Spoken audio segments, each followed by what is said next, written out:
Ketika melihat dua kartu kematian ditempatkan tepat di depan Haitham. Tidak peduli pilihan apa yang pilih, hanya ada satu cara untuk mati. Hanya melihat Haitham mengambil salah satu dari dua lot. Langsung masukkan ke dalam mulut, kunyah, dan kunyah. Leng Tutin melihat ini dan hendak berlari untuk menghentikannya. Tapi jari pencuri ini hanya memasukkannya ke dalam mulutnya, dia langsung digigit oleh Haitham. Haitham meningkatkan kekuatan gerakan, mengunyah dengan mulut. Sekelompok potongan kertas keluar dari mulut. Lan Tutin sangat tidak sabar. Berharap untuk menangkap beberapa petunjuk. Letakkan tanganmu di depan udara dan raih dengan liar. Tapi itu semua sia-sia. Kaisar. Saya sudah memilih salah satu dari dua lot.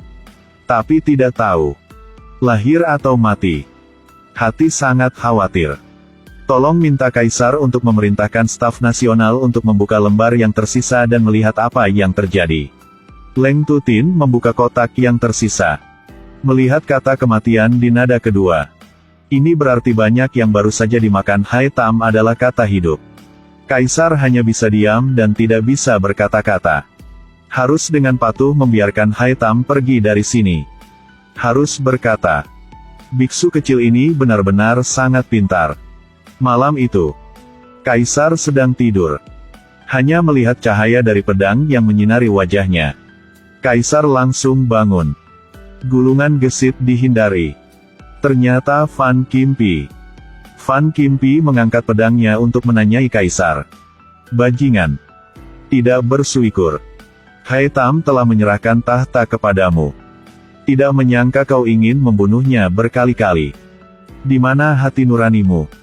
Pada saat ini, Haitham juga muncul di belakangnya. Katakan aku saudara kandungmu. Kenapa kamu tidak bisa memaafkanku? Setelah mengatakan itu, mencekiknya untuk membunuhnya. Kaisar bangun dari mimpi. Ternyata dia mengalami mimpi buruk. Dia membawa mimpi buruk ini kembali ke Ratu. Ratu berkata ini adalah hari ketika memikirkan sesuatu terlalu banyak, mudah untuk memimpikannya di malam hari. Sejak kamu menjadi kaisar, benar-benar berubah menjadi orang yang berbeda. Di tempat lain, Leng Tuzen karena dia ingin menembus rahasia di dalam Wutu Tintu. Jadi saya menyia-nyiakan semua seni bela diri sendiri.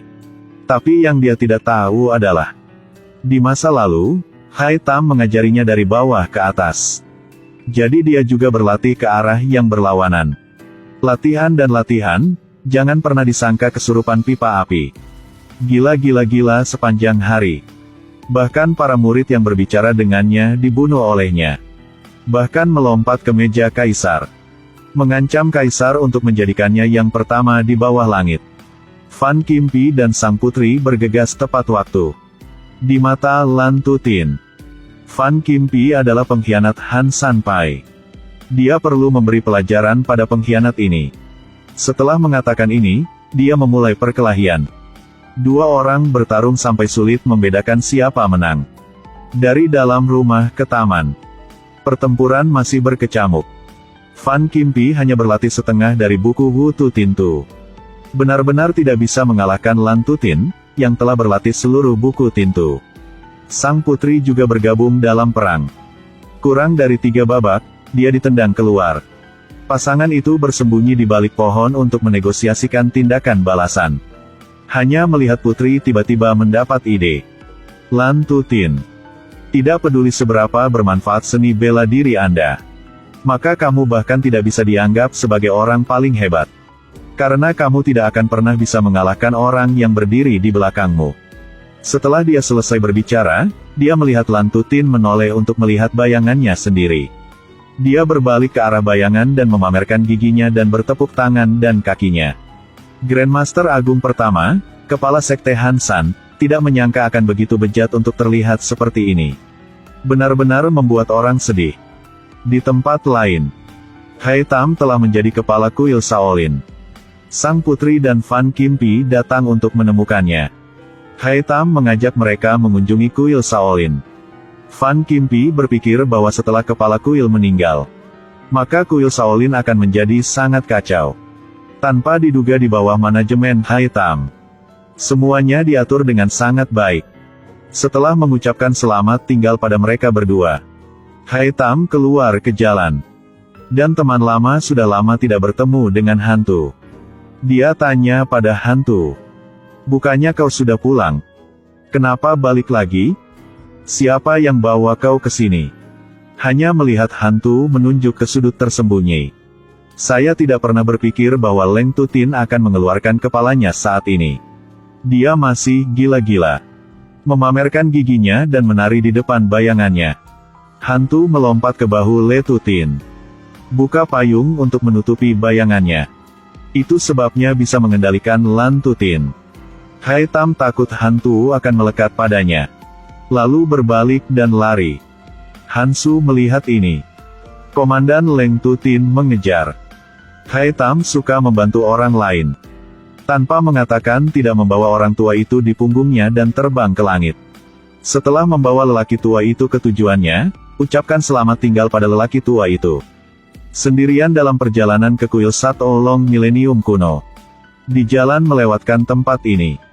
Orang sini tahu Hai Tam datang. Jadi sudah tunggu dengan waktu yang cukup lama. Mendengar bahwa kaki Hai Tam memiliki 7 bintang, jadi ingin melihatnya dengan mata kepala sendiri. Orang ini bersiap untuk membersihkannya demi Hai Tam. Pertama, undang dia untuk makan malam. Setelah makan, ingin membantunya mencuci kakinya. Berbicara adalah kebiasaan setempat. Hai Tam melepas sepatunya. Kaki ada 7 bintang bersinar dengan warna emas. Sulit bagi distrik Taigia untuk menekan kegembiraan di hati mereka. Bahkan memasukkan bibirnya untuk mencium kaki Hai Tam. Anda adalah bodhisattva yang hidup. Nanti, kamu akan melindungiku. Maka saya bisa berjalan menyamping seperti kepiting. Setelah itu, Taigia sangat heboh. Ingin membawa Hai Tam ke kuil Oolong. Dalam perjalanan, dia tidak berhenti menyanjung. Sekarang di dalam kuil Oolong, Tiet Kong mengadakan pertemuan dengan para biksu di kuil. Dia merasa sangat tidak puas dengan penampilan Hai Tam. Dia telah bekerja keras untuk mengelola Oolong Vien ini selama lebih dari 20 tahun. Biksu kecil ini baru saja tiba dan mengendarai kepalanya sebagai kepala baru. Jadi Tiet Kong menghasut para biksu di kuil untuk memboikot Hai Tam. Tidak menyangka isi pertemuan mereka. Semuanya telah didengar oleh Hai Tam. Kemunculan Hai Tam yang tiba-tiba membuat semua biksu sangat malu. Selanjutnya, Hai Tam mengambil alih Oolong Tu, menjadi kepala baru di sini.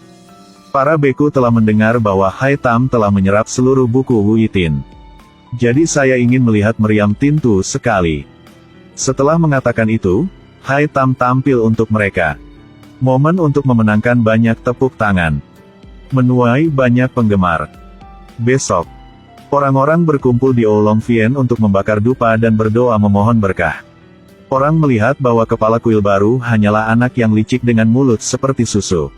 Menyatakan keraguan tentang kemampuan Hai Tam. Jadi ingin mencoba Hai Tam. Dia meminta Hai Tam untuk menuliskan beberapa kata. Hai Tam mengambil pena dan segera selesai menulis. Di atas kertas tertulis 6 kata besar. Pria ini sangat marah setelah melihat ini. Jelas sekali kau mengutukku. Hai Tam melihat itu dan menjelaskan kepadanya. Jika itu anakmu, mati di depanmu. Kalau begitu dia pasti akan patah hati dan menangis. Jika cucumu, matilah di depan anakmu. Kemudian Anda dan putra Anda akan merasakan sakit dan menangis. Jika keluarga Anda dapat menjalani kehidupan yang teratur, itu akan mengarah pada reinkarnasi. Itu artinya menikmati milenium. Pria ini bahagia seperti bunga di hatinya. Segera mengkonfirmasi bakat Hai Tam. Tetapi ketika Tai Kong berdiri di sampingnya, dia tidak setuju. Segera tuliskan 2 kata yang ingin mempersulit Hai Tam. Hai Tam mengatakan bahwa itu akan sangat canggung. Jadi sangat tidak rela. Tapi Tie Kong bersikeras pada bocah itu untuk menjelaskan.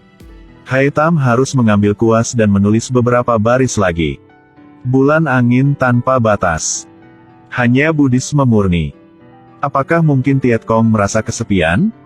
Serangkaian manipulasi Hai Tam membuat lelaki tua yang hadir di sini tertawa terbahak-bahak. Tiet Kong merasa sangat malu. Dia ingin mengambil keuntungan dari kerumunan. mempersulit Haitam untuk mempermalukan.